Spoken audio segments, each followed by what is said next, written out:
After season 1, House of the Dragon was hands down the reigning champion of fantasy TV. With gripping political intrigue, dragons, and complex characters, it felt like Game of Thrones was back in full swing. Meanwhile, Rings of Power struggled to meet sky-high expectations of the Lord of the Rings trilogies, leaving some fans disappointed with its pacing and storytelling. But after 2 seasons of both shows, something surprising happened. Season 2 of Rings of Power stepped up in ways that House of the Dragon just couldn't match. From character arcs that finally hit their stride to a story as rich as its visuals, Rings of Power has quietly overtaken House of the Dragon as the better show. And today, I'm going to break down exactly why. What changed? Was it the characters, the narrative stakes, or maybe House of the Dragon lost some of its magic? And by the end of this video, you'll see why Rings of Power has officially taken the crown. Let's dive in. When season 1 of House of the Dragon dropped, it had impeccable writing, character-driven plots, family drama, and political intrigue that resonated deeply with audiences. It had some of the best elements of Game of Thrones sprinkled all throughout it, with strong performances and specifically Viserys Targaryen, showing us a king losing his grip on his kingdom and how everyone under him is fighting and vying for power. Season 1 was focused on a narrow storyline, keeping the stakes intense and personal. The time jumps were so well paced in the first season, we got to follow 2 characters go from best friends to bitter enemies, and it kept us captivated throughout the whole season. While House of the Dragon season 1 was soaring high to rave reviews everywhere, Rings of Power had its challenges. Slow pacing and uneven character development. Galadriel's arc was such a slog to get through. It's one thing to take your own liberties with the characters. House of the Dragon did that all through season 1, but to change some of these characters so fundamentally that it kind of turned off the core audience.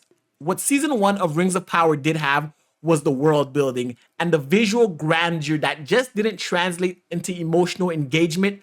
But my God, this show was gorgeous. It really felt like we were in a high fantasy land. If you liked the video so far, do me a favor and hit the subscribe button. Even though House of the Dragon season 1 looked good, it was nowhere near on par with the visual masterpiece that is Rings of Power. From Khazad-dûm to Numenor to all these places that we visited, all of them were stunning and breathtaking. The expectation for both shows were high. House of the Dragon just had to be better than the final season of Game of Thrones. And let's be honest, that's not too hard to do. While Rings of Power had to live up to Lord of the Rings, one of the greatest trilogies, if not the greatest trilogy of all time. And it was hard to carry the shadow of such a great franchise. But that's the beauty of TV, because we move on to season 2. And in season 2, Rings of Power hits a strong reversal. Everything that it was laying down in the first season, all the foundations, all the slow pacing storylines that were happening started to develop and pay dividends in the second season. Galadriel's arc in season 2, her transformation from a warrior with tunnel vision to a more balanced and empathetic leader, Halbrand and Sauron's development, his nuanced manipulation and eventual reveal in season 2 to becoming Anatar shows how the story has embraced its complexity.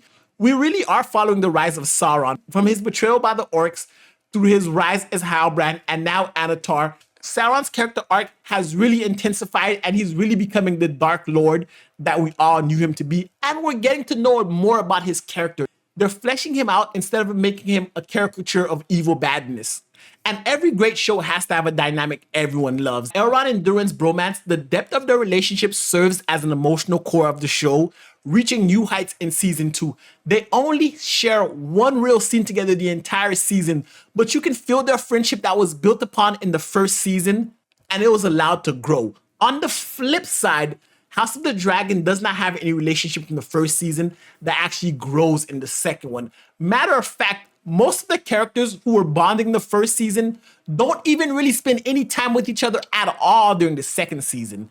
We can talk about Rhaenyra and Daemon's repetition. Their arcs plateaued, lacking the sharp development that we saw in season 1. They barely had any screen time together, and those 2 characters are the magic of House of the Dragon. Their relationship, the complexity of it all, the love, the distrust, all of it really makes House of the Dragon, especially the first season, and we barely got any of it after the second episode of season 2. And you know how Sauron was getting more development in the second season of Rings of Power? Well, the bad guys in House of the Dragon are not getting that. Aegon and Aemon are very predictable characters, and they're kind of monotone. While they add to the chaos, their development feels too one-dimensional. Aegon is a bumbling fool, Aemon is an angry rage monster, and they really don't dive into the nuance of these characters. Nothing to flesh out the differences in their characters. There's a lot of missed opportunity in fleshing out side characters like Helena, even Kristen Cole, who we all agree is the most hated character here, was not utilized the way that he should be for him being one of the primary villains of the show. And a lot of the storylines feel rushed and incomplete. Corlys, Grieve, and Rhaenys comes to mind when we talk about this. And that has a lot to do with the storytelling and pacing of both shows. Season 2 of Rings of Power improved its pacing. Where Season 1 felt slow, Season 2 picks up the pace with episodes weaving together multiple storylines much more effectively. It's almost as though they were laying the groundwork for the first season. That's why you're not supposed to rush and cancel shows after one season. But they're building towards a clear endgame. The stakes are higher, and with this rise of Sauron looming large and the characters' motivations become even clearer, the battles are intense and fierce, and we actually get to see the battles. For high fantasy epics like these, battles matter, and Rings of Power has had 2 major battles in 2 seasons to House of the Dragon's 0 major battles.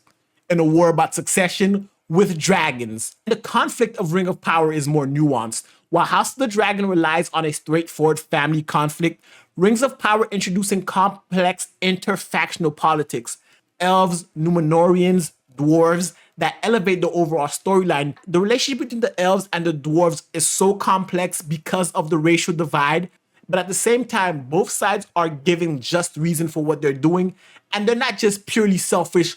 All of these happen because of ultimately Sauron's manipulation. With House of the Dragon, because of the time jumps in season 1, we never actually got to sit with any of these characters for too long and explore them. And that was okay because we watched the characters grow. But in the second season, that kind of left the characters a little shallow, and we don't necessarily deeply connect with any of them. We may be fans of the portrayal of these characters, but knowing them on a deeper level, that just doesn't hit. And the unfocused narrative, multiple subplots feel underdeveloped, and the ones that are getting more time should have been wrapped up after the first season, leading to an inconsistent viewing experience. I hope I never see another Alicent Bat scene ever again. The main selling point of House of the Dragon are the dragons and the battles, and we aren't getting enough of those. We're not even getting the emotional and political core of the story that we got in the first season, nor the visuals or locations, because when it comes to visuals and world building, Rings of Power sets a new standard. The visual grandeur of Rings of Power Season 2 cinematography continues to impress with sweeping landscapes, majestic settings like Numenor, and the awe-inspiring likes of Khazad-dûm. Seeing the Elven realms and seeing them go to ruin, watching Sauron destroy Eregion, all of that lends credence to the beauty and majesticness of Rings of Power. Each culture, elves, dwarves, Harfoots, Numenorians, feel distinct yet interwoven into a larger narrative. Each of their home bases look drastically different, but also familiar enough that they can all fit in the same world and live on the same map, where magic and everything reigns supreme and you actually get to see the magic. Rings of Power's seamless use of CGI, especially in sequences like battles and creature designs, give the show an epic scale. It's a show about magic, and we see magic in action. While House of the Dragon Season 2 visuals stumble a lot, while Westeros remains familiar, the show doesn't expand or enrich its world beyond what was established in Game of Thrones. Matter of fact, in the first season, we got to see more of the world of House of the Dragons. In this second season, most of all the scenes took place in 5 different rooms: King's Landing, Dragonstone, Harrenhal, the Vale, and the Docks of Driftmark. Those were the 5 places we spent 90% of our time in House of the Dragon. And what they could have done was really rely on the dragon battles. The very few times we actually got to see the dragons in action, they were visually spectacular, and they weren't used enough. So unlike Rings of Power, which continuously introduces new locations and expand on its magic system, House of the Dragon Season 2 remains confined to familiar settings with a lack of magic. Rings of Power Season 2 tackles the looming threat of evil in a far more nuanced way than House of the Dragon. Sauron's manipulation, the political fractures in Numenor, the moral dilemmas faced by characters like Elrond and Durin make for a more compelling, multi-layered conflicts. The show explores the tension between hope and despair through characters like Elrond, Durin, and even the Harfoots. This thematic richness gives it more emotional resonance that it was able to build off of the back of the first season. House of the Dragon's themes are a lot more narrower. The family conflict and power dynamic, while compelling, House of the Dragon Season 2 doubles down on the Targaryen family drama, which by Season 2 starts to feel somewhat limited in scope. How does the schism in the House of the Dragon affect the other kingdoms? Explore the greater world of Westeros and not just confine us to these two families and their petty beef between one another. It's like the beef and the conflict never leave their castle, giving it a limited exploration of broader themes. House of the Dragon struggles to match the thematic depth of Rings of Power, focusing more on power struggles and betrayal without the sense of hope versus darkness on a grander scale. What we see are the characters of Rings of Power growing and becoming more fleshed out characters, surpassing some of the deeper and more nuanced characters of House of the Dragon who got less screen time, who did not get a chance to interact, while the characters in Rings of Power get to flesh out their relationships more. Rings of Power's pacing, narrative, and visual storytelling have improved significantly, while House of the Dragon struggled and stumbled in Season 2, kind of standing still. It's as though from the end of Season 1 of House of the Dragon to the end of Season 2, nothing really happened. While the war is supposed to start, it still hasn't started yet. And the thematic richness and world building of Rings of Power set it apart as a more well-rounded and expansive series. And after 2 seasons, Rings of Power has outgrown its early criticism, rising to become a fantastic epic that surpasses House of the Dragon. The balance of character development, thematic depth, and an ever-expanding world places Rings of Power as the new top contender in modern fantasy television. But that's my thoughts on it. I'd love to hear your thoughts about this in the comment section below. And guys, if you liked the video, definitely hit the subscribe button, give the video a thumbs up, and until next time, peace.